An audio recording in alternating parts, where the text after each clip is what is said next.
ശ്രീ നിയാസ്, അങ്ങനെ പോകല്ലേ. വളരെ വളരെ പ്രസക്തമായ ചില ചോദ്യങ്ങൾക്കൊക്കെ മറുപടി പറയേണ്ടതുണ്ട്. പാലക്കാട് നിങ്ങൾ ജയിച്ച കാര്യം, നിലമ്പൂരിൽ ജയിച്ച കാര്യം, SDPIയുടെ വോട്ടുകൾ വാങ്ങിയ കാര്യം, അതൊന്നും ഇപ്പോൾ പറയാൻ താങ്കൾക്ക് കഴിയില്ല, താങ്കൾ അതിനെ തള്ളിപ്പറയാൻ കഴിയില്ല എന്നത് മാത്രമാണ് ഈ ഘട്ടത്തിൽ പ്രേക്ഷകർ വിലയിരുത്തുക. ദയവായി അങ്ങ് അത് ഓർമ്മിക്കുക. അങ്ങ് ഈ ചർച്ചയിൽ തുടരും എന്നാണ് ഞാൻ പ്രതീക്ഷിക്കുന്നത്.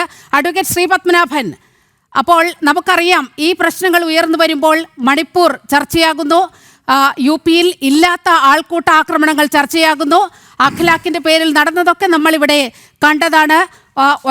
ഒറ്റതിരിഞ്ഞുണ്ടാകുന്ന സംഭവങ്ങളെ ഇത് കേന്ദ്ര സർക്കാരിന്റെ നയമാണ്, BJPയുടെ നയം ഇതാണ് എന്ന് വരുത്തി തീർക്കാനുള്ള മാധ്യമാജണ്ട നമ്മൾ കുറേ വർഷങ്ങളായി കണ്ടുകൊണ്ടിരിക്കുകയാണ്. അഡ്വക്കേറ്റ് ശ്രീ പത്മനാഭൻ. ഞാൻ രണ്ട് കാര്യങ്ങൾ. ഒന്ന്, കേരളത്തില് ആണ് ഇന്ത്യയിൽ ഏറ്റവും കൂടുതൽ ISIS റിക്രൂട്ട്മെന്റ് നടന്നത്. 41ഓളം ആളുകളാണ് കേരളത്തിൽ നിന്നും ISISലേക്ക് റിക്രൂട്ട് ചെയ്യപ്പെട്ടത്. അപ്പോ അതാണ് ഒന്നാമത്തെ കാര്യം. അതെങ്ങനെ സംഭവിച്ചു? രണ്ട്, ഇവിടെ പോപ്പുലർ ഫ്രണ്ടിനെതിരെ നടപടി ഉണ്ടായി. 100ഓളം ആളുകളെ അറസ്റ്റ് ചെയ്തപ്പോൾ കേരളത്തിൽ നിന്ന് 25 ആളുകളെ അറസ്റ്റ് ചെയ്തു. ഇപ്പൊ ഇവര് പറയുന്നത് മുസ്ലിം ജനസംഖ്യ ഉണ്ട്, അതുകൊണ്ടാണ്. കേരളത്തിൽ 85 ലക്ഷം മുസ്ലിങ്ങൾ ഉണ്ടാവും. പക്ഷെ 4 കോടി മുസ്ലിങ്ങളുടെ സംസ്ഥാനമായ UPയിൽ നിന്ന് പോപ്പുലർ ഫ്രണ്ട് എന്ന നിലയിൽ അറസ്റ്റ് ചെയ്യപ്പെട്ടത് 1-2 ആളുകളാണ്. അതിലൊരു മലയാളിയാണ് സിദ്ദിഖ് കാപ്പൻ. അപ്പോ ഉത്തർപ്രദേശിൽ ഉള്ളതിനേക്കാൾ അറസ്റ്റ് നടന്നത് കേരളത്തിലാണ്. 41 ആളുകൾ ISIS റിക്രൂട്ട്മെന്റ് നടന്നത് കേരളത്തിലാണ്, ഇന്ത്യയിലെ നമ്പർ 1 സംഖ്യ. അപ്പൊ കേരളത്തിൽ ഉള്ളത് ഒരു സ്ലീപ്പിംഗ് മോഡ്യൂളുകൾ ഉള്ള സംസ്ഥാനമായി കേരളം മാറുന്നു. അഹമ്മദാബാദിലെ ആശുപത്രി കോമ്പൗണ്ടുകളിൽ ബോംബ് സ്ഫോടനം ഉണ്ടായപ്പോഴാണ് വാഗമൺ സിമി ക്യാമ്പിനെ പറ്റി സൂചന കിട്ടിയത്. വാഗമൺ സിമി ക്യാമ്പിന്റെ സൂചന കിട്ടിയത് അഹമ്മദാബാദിൽ നടന്ന ബോംബ് സ്ഫോടനത്തിലെ അറസ്റ്റ് ചെയ്യപ്പെട്ട പ്രതികളെ ചോദ്യം ചെയ്യപ്പോഴാണ്. അപ്പോഴാണ് കണ്ണൂര് ആ മലയുടെ മുകളിൽ പോയി NIA കുറെ തീവ്രവാദികളെ അറസ്റ്റ് ചെയ്തത്. അപ്പൊ ഇത് ഒക്കെ തന്നെ കേരളത്തിൽ ഇതിന് സിമി ക്യാമ്പ് നടക്കുന്നു, അതുപോലെ തന്നെ പാനായിക്കുളത്ത് ക്യാമ്പ് നടക്കുന്നു. ഇവരൊക്കെ പോയി കുഴപ്പം സൃഷ്ടിക്കുന്നത് അഹമ്മദാബാദിലും ബാംഗ്ലൂരും.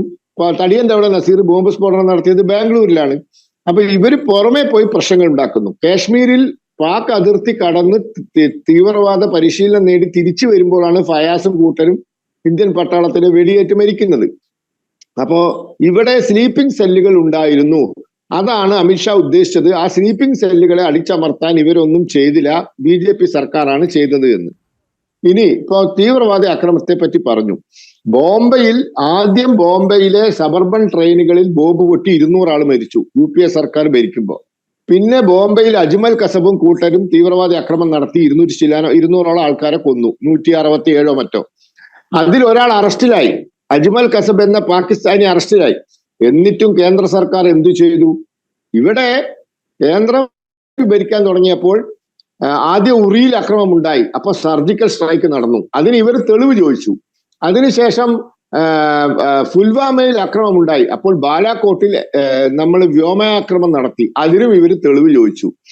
ഇത്തവണ പഹൽഗാമിൽ അക്രമം ഉണ്ടായപ്പോൾ ഇന്ത്യ അതിശക്തമായി തിരിച്ചടച്ചു. അതിന് ഇവർക്ക് തെളിവ് ചോദിക്കാൻ പറ്റിയില്ല. കാരണം എന്താ വെച്ചാൽ ലോക മാധ്യമങ്ങൾ ലൈവായി റിപ്പോർട്ട് ചെയ്യാൻ തുടങ്ങി. പാകിസ്ഥാൻ തന്നെ റിപ്പോർട്ട് ചെയ്തു. അപ്പോ ഇവർ ഒന്നും ചെയ്തില്ല. ഇവർ പ്രമേയം പാസാക്കി. ഇവർ തീവ്രവാദത്തെ നേരിട്ടാൽ പ്രമേയം പാസാക്കി. BJP വന്നപ്പോൾ പാകിസ്ഥാന്റെ അതിർത്തി ലംഘിച്ച് ഉള്ളിൽ പോയി അടിക്കാൻ തുടങ്ങി. അതാണ് വ്യത്യാസം.